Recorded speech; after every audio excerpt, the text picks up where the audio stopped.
fucking hoe. I love it. You're such a fucking hoe. I love it. You're such a fucking hoe. I love it. Your girlfriend is a four. Make love it. You go in and go. Fuck that bitch up on it. And I want the fuck out there.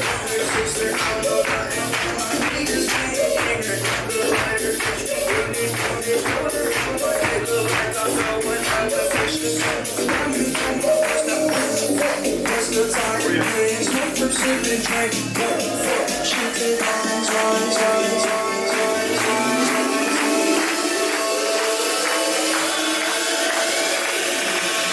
Such a fucking hoe.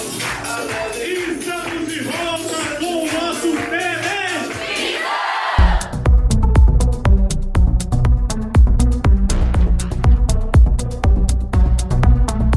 Chegou a hora de falar um assunto muito importante na atualidade: crenças, fé e religião. Se liga que esse papo cabeça está mais cabeça do que nunca. Vamos com a gente!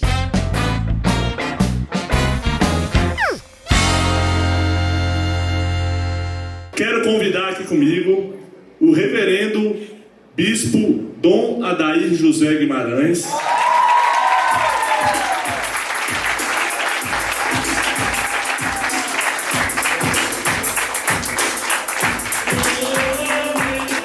Quero convidar também aqui reverendo pastor, palestrante e professor universitário. Seja muito bem-vindo, pastor Leandro.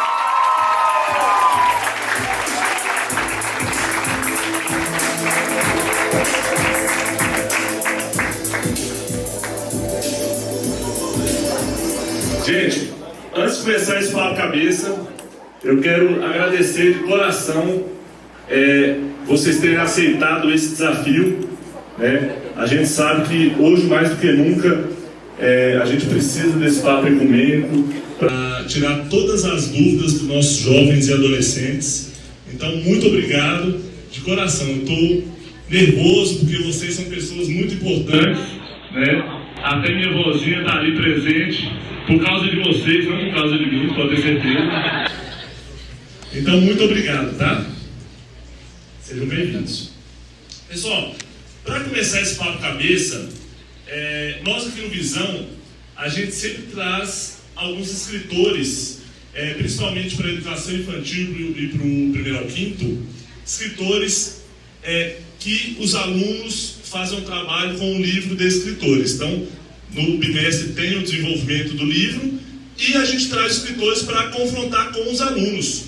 E 100% das vezes, os alunos apresentam a interpretação daquele livro para o autor e o escritor, a escritora fala assim: eu não tinha pensado nisso. O escritor fala assim, porque a interpretação do aluno é tão criativa que às vezes vai além da própria vontade que a pessoa escreveu.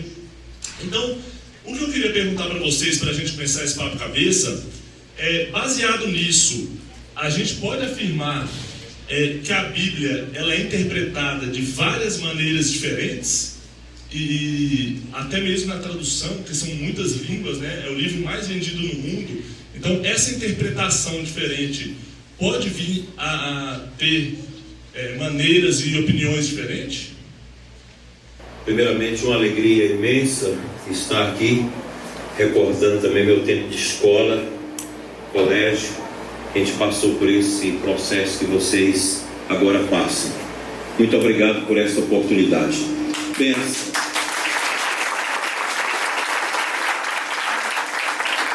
É claro que aqui nós não vamos esgotar a profundidade que exige de quem estuda a Sagrada Escritura para explicá-la.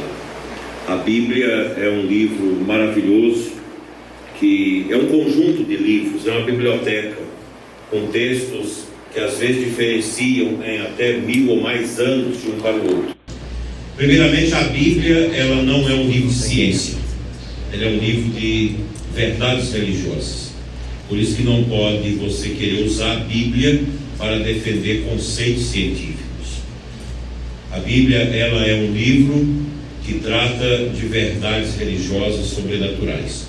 E é claro que os estudiosos são muitos, alguns na área da arqueologia, outros da exegese, outros da história, que debruçam sobre o estudo da Sagrada Escritura, o Antigo Testamento dos judeus, o Novo Testamento dos cristãos.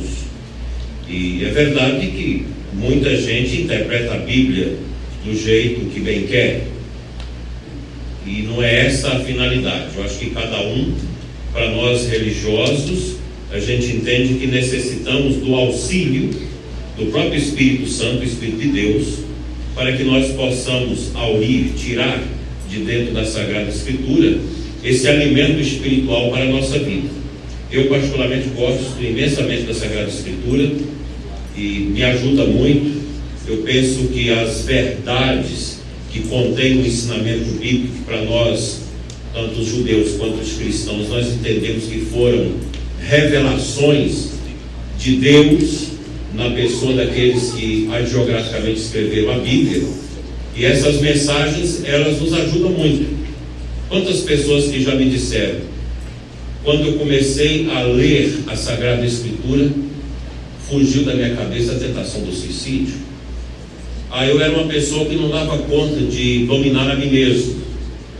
Eu passei a ler, a orar com a Sagrada Escritura, ouvindo na igreja, e hoje eu sou uma pessoa profundamente equilibrada. Então nós precisamos ter presente isso. A Sagrada Escritura, ela possui muitas postulações de quem a estuda, são línguas antigas nas quais foram confeccionados livros escriturísticos. Por isso, o pastor sabe, não é fácil a gente estudar a Bíblia. Nós temos uma escola bíblica em Jerusalém, onde se formam pessoas com capacidade de conhecimento do significado das palavras hebraicas, gregas e também resíduos aramaicos que nós temos na Sagrada Escritura. De forma que nós precisamos olhar a Bíblia não com um olhar de desconfiança, mas com o olhar de quem gosta de garimbar belezas. A Sagrada Escritura está cheia de belezas, dessas belezas que Platão dizia que são reflexos do mundo das ideias. E para nós, uma visão agostiniana, que foi quem melhor interpretou Platão no século V, Santo Agostinho, nós entendemos que a Bíblia contém as belezas dos céus, e nós que somos cristãos, nós sabemos que não temos uma morada neste mundo.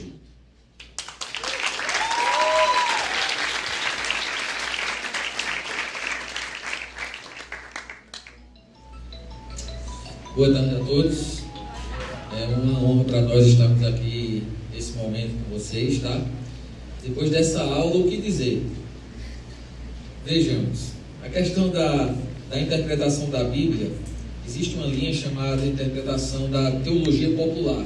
Toda pessoa que tem acesso ao texto sagrado, à Bíblia, naturalmente ela vai ter um desejo de querer entender o que leu.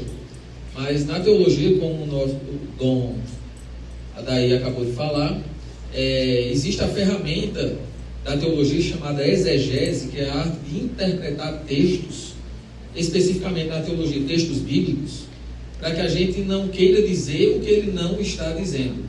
E a tarefa mais difícil da exegese é a gente tentar ouvir a voz do escritor. Quando a gente não consegue alcançar essa voz, a gente pode gerar uma heresia. Uma coisa interessante da Bíblia é que ela é um texto mais atual do que o jornal que vai sair depois de amanhã. Por quê? Porque esse texto, apesar de ser tão antigo, digamos trimilenar, tem mais de 3.000 anos de escritos, ele trata de questões existenciais. Ele não é um livro de moda, ele não trata de coisas passageiras, ele trata de coisas constantes, perenes e aponta para a eternidade. Por exemplo, nós temos o primeiro homicídio da história, está registrado na Bíblia. Depressão, já tem na Bíblia, tem mais de 2.500 anos escrito, depressão. Câncer, já tem na Bíblia.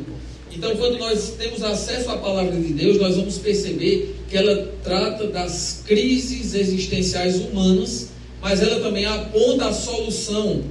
E a solução é justamente o amor de Cristo Jesus, que é a revelação plena e completa de Deus, que está registrado nos Evangelhos.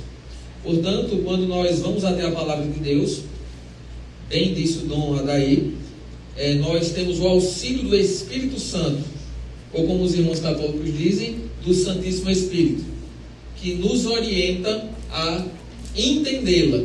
E aí vai uma deixa bem interessante. A Bíblia é o único livro do mundo onde qualquer pessoa, a qualquer hora, quando estiver lendo, estará lendo na presença e na companhia do autor.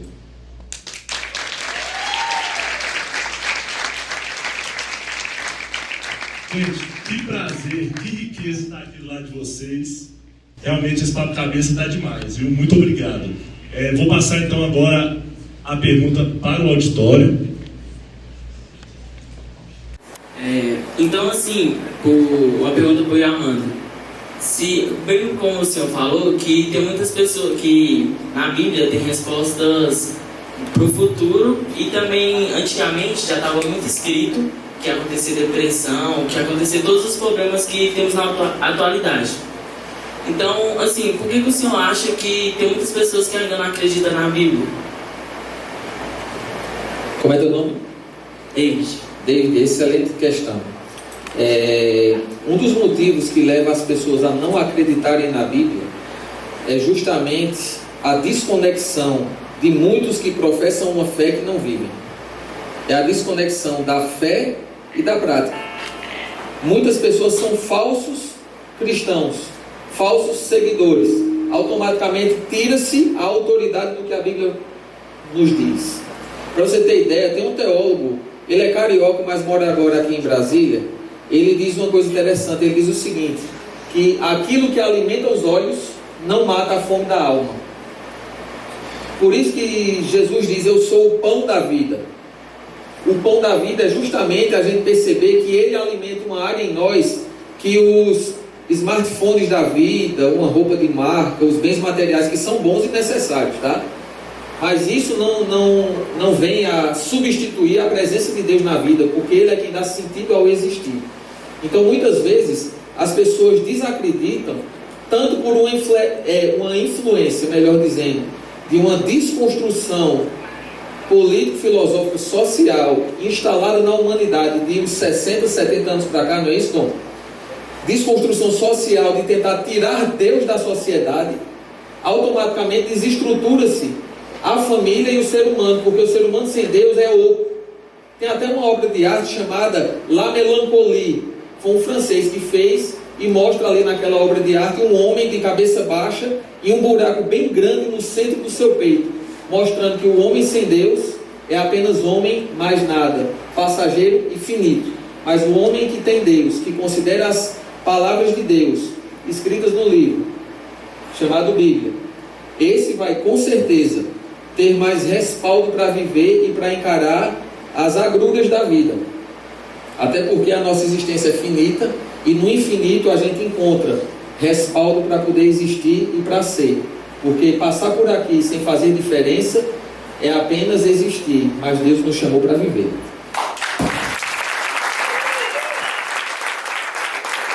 Boa tarde. Essa pergunta é para o pastor Armando. Eu queria saber por que a maioria dos evangélicos não acredita em Nossa Senhora e nos santos.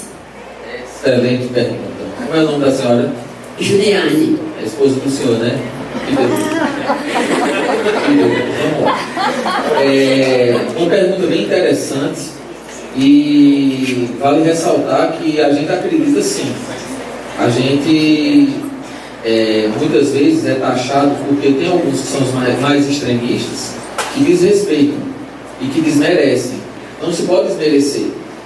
Inclusive quando teve um racha na igreja chamada Reforma Protestante, a intenção primeiro de Lutero, pelo menos assim a gente acredita, Dom, porque o Evangelho ele nos orienta a buscar Jesus como único mediador entre Deus e os homens. Está na carta de Timóteo. Então a gente acredita que somente Jesus nos ouve. Isso não desmerece nenhum santo, não desmerece Maria. Como é que eu vou desmerecer Maria, mãe de meu Senhor Jesus Cristo? Uma pessoa que faz isso, que desrespeita, no mínimo é desconhecimento de causa. Eu não posso ignorar a mãe mais importante que teve, porque deu à luz ao Deus homem. Então, uma coisa é desrespeitar, Outra coisa é respeitar e outra é acreditar que através dela ela vai interceder por mim. O Evangelho diz que é Jesus que intercede por mim. Aí, lógico que alguns vão dizer que Jesus é muito ocupado, vou procurar outro santo, né? Mas quando a gente lembra que a Santíssima Trindade, ela é onipotente, onipresente, onisciente, ela, vamos dizer assim, eles rodam numa plataforma que está acima da nossa realidade, eles não precisam de suporte humano algum, eles são superiores e supremos, né? Nós amamos, sem dúvida, a história dos santos, nós sabemos que foram homens e mulheres de Deus, mas que Jesus Cristo, o Deus homem que se fez carne e habitou entre nós, nós sabemos que Ele é único e suficiente mediador e é o nosso Salvador, nosso Senhor Jesus.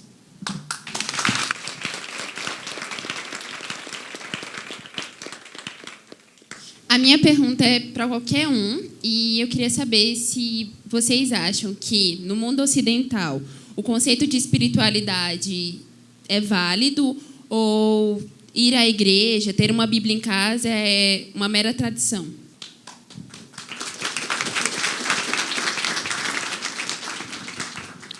Bem, para nós cristãos, nós entendemos que a fé, ela se expressa em 2 níveis.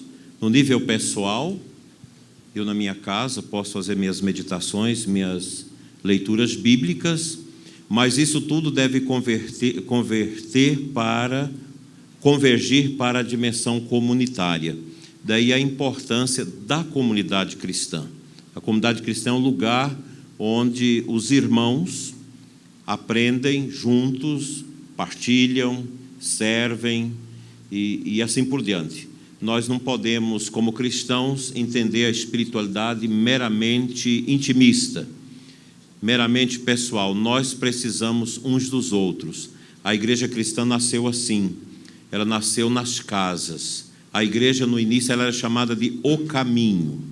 As pessoas estavam no caminho.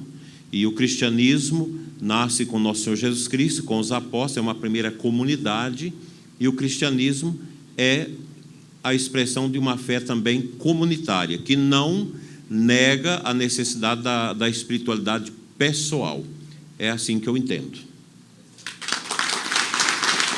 Boa tarde.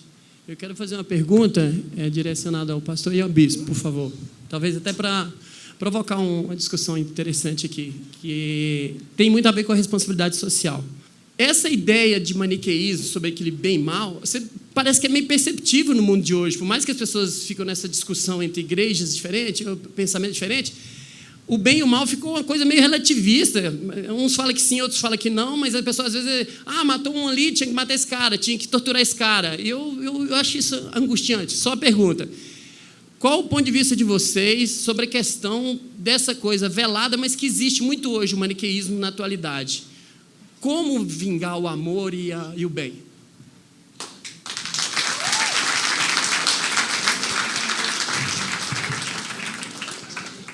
Excelente questão. Essa questão do maniqueísmo, na verdade, nós cremos que a natureza humana, por si só, ela já vivencia e demonstra essa luta dentro de nós mesmos, internamente. Então, quando nós alimentamos mais o mal do que o bem, automaticamente o mal sobressai e vice-versa. E é uma coisa interessante porque já está descrito na Bíblia que no fim dos tempos o amor de muitos esfriará. Então, Friedrich Nietzsche, quando ele fala essa questão, inclusive ele tem a afirmação de dizer que Deus morreu. É bom lembrar que ele era de uma família de pastores protestantes e ele sofreu certos abusos e que causou traumas nele, justamente aquilo que a gente tinha falado no primeiro bloco, que é a questão de que o ser humano sem Deus, ele se torna vazio. Então, para que o amor realmente faça diferença, eu preciso levar em consideração que realmente essa guerra existe. Madre Teresa de Calcutá, ela uma vez disse: eu sou apenas uma gota de água no oceano, mas que seja uma gota de água limpa. Então, essa é uma deixa que nós queremos mostrar. E a questão da angústia na alma, a Bíblia nos fala no Salmo 46, verso 1: Deus é nosso refúgio e fortaleza, socorro bem presente na angústia. Então, em tempos de angústia, nós temos a quem recorrer. E certamente, quando a gente recorre ao Pai das luzes, ao Deus que é amor, automaticamente eu estarei mais capacitado para amar o próximo. E o amar aqui, na tradução da Bíblia original para o alemão, é a palavra utilizada como caritas. O amor tudo sofre, o amor tudo crê, tudo espera. O amor ali é traduzido por caridade.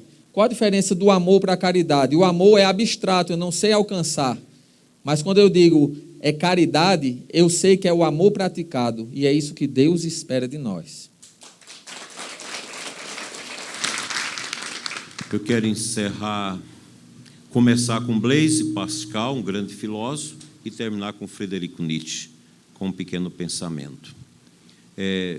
Isso que o pastor já disse mostra que nós, seres humanos, diferenciados dos demais animais, nós, como cristãos, nós entendemos que temos uma vocação sobrenatural.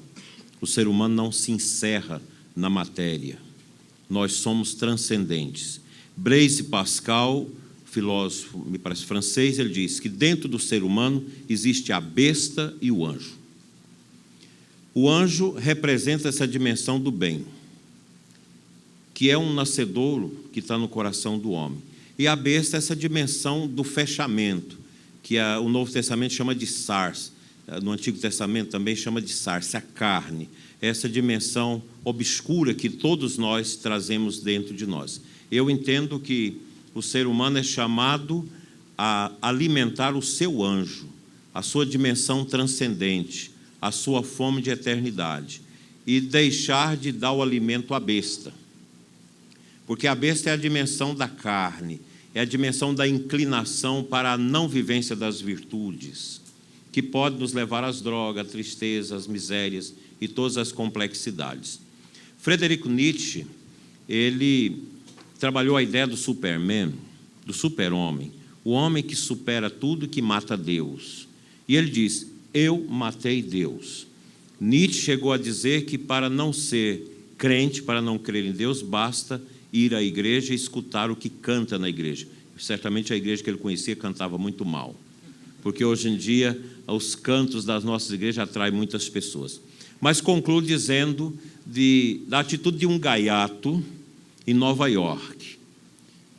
Quando houve a notícia da morte de Nietzsche, me parece que em 1968, por aí, não me lembro agora, então ele foi lá no viaduto em Nova York e escreveu, Deus avisa, : Nietzsche morreu.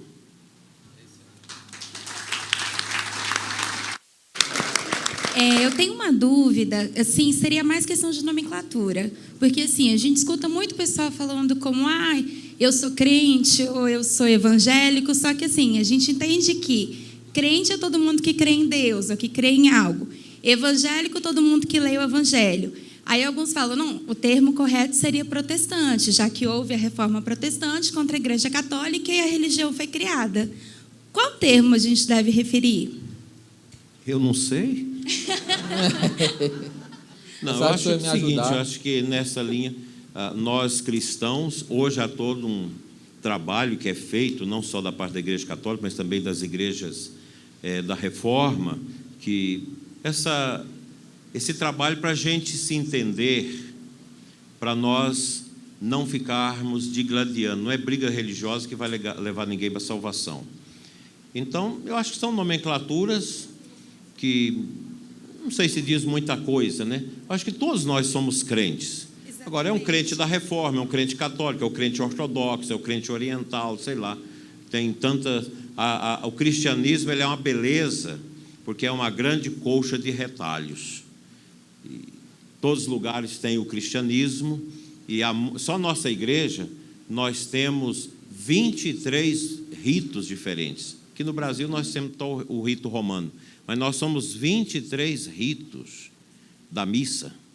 Você vai na Macedônia, tem um rito lá totalmente diferente do nosso, mas é católico e a gente crê na ação da graça. Então, eu acho que são nomenclaturas e a religião mais importante é a gente vivê-la.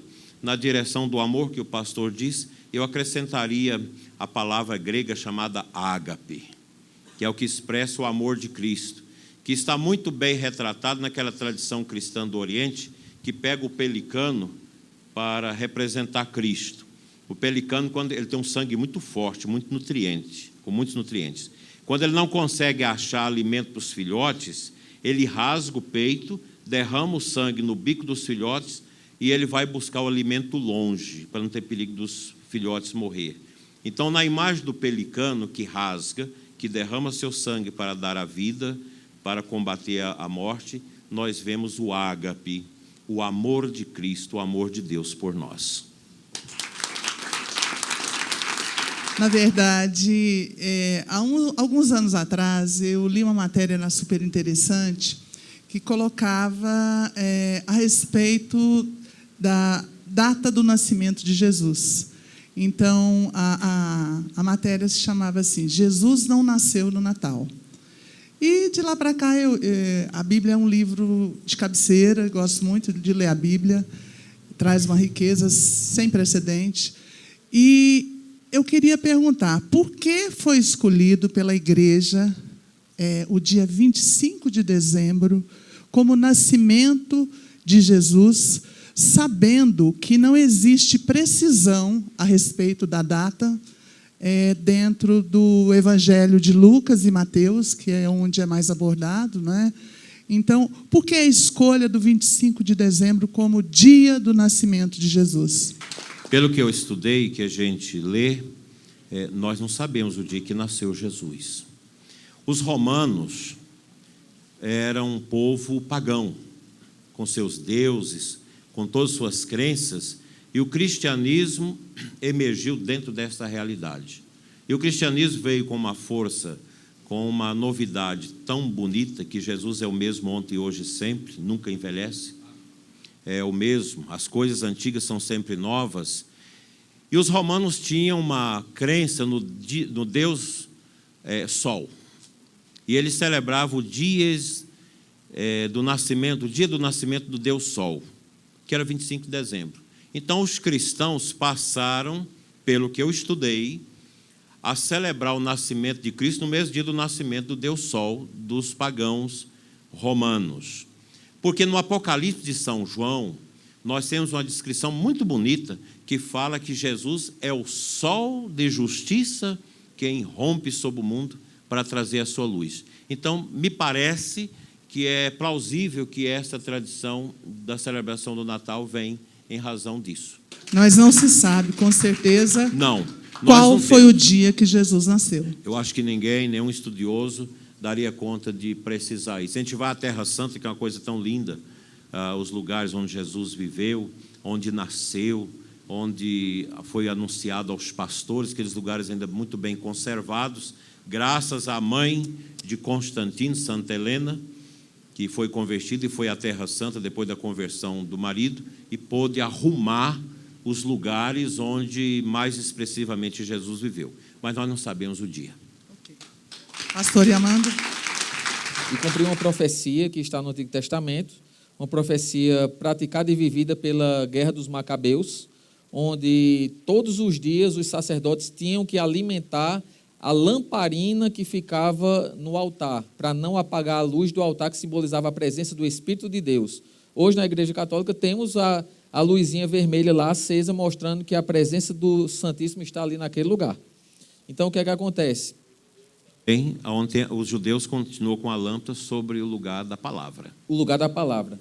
Então, encerrando esse pensamento, o que é que acontece? Na hora em que os macabeus entraram em guerra, eles não tiveram como realimentar a lamparina. E aí aconteceu um milagre chamado Festa das Luzes, onde durante 8 dias aquela lamparina continuou queimando, sem nenhum tipo de azeite dentro, mas mostrando que quem sustenta é Deus. Quero agradecer o entusiasmo tanto da galera quanto dos convidados, porque na origem da palavra, entusiasmo quer dizer estar em Deus, né? Então eu acho que a gente encerra com muito entusiasmo. Então agora quero chamar então 2 influenciadores aqui na frente para entregar uma lembrancinha para vocês. Essa é uma pequena lembrancinha então do nosso televisão para vocês. Muito obrigado pela participação. Palmas para eles. Então, para encerrar então, vocês fiquem à vontade para mandar uma mensagem para essa galera animada aí. Eu só quero agradecer a Deus pela vida de vocês, dos professores, dos que coordenam o trabalho dessa escola. Desejar a todos um Natal feliz, um final de ano muito abençoado e recomendar, cada um faça um propósito para agradar o anjo, bem firme. E cuide para não agradar a besta, com os vícios, com a vida desordenada. Vocês são um belo futuro para a ciência, para a sociedade do nosso país. Deus os abençoe muito e leve um abraço aos seus familiares.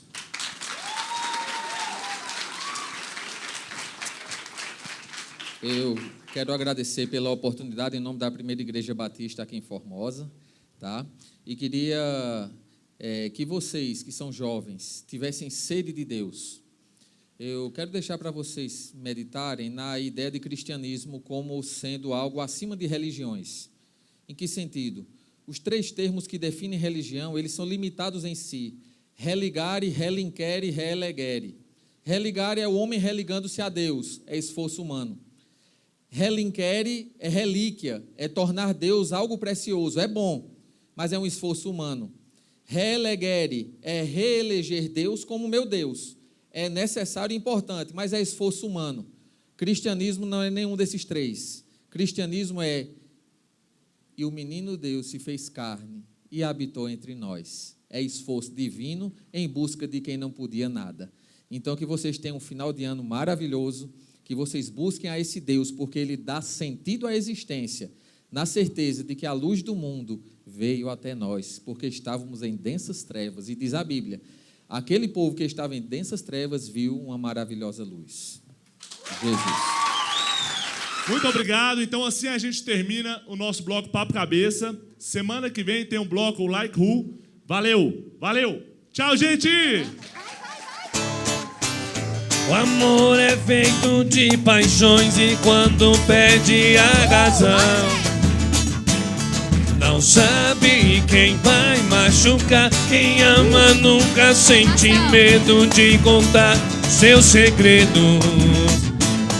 Sinônimo de amor é amar. O amor é feito de paixões e quando perde a razão, não sabe quem vai machucar. Quem ama nunca sente medo de contar.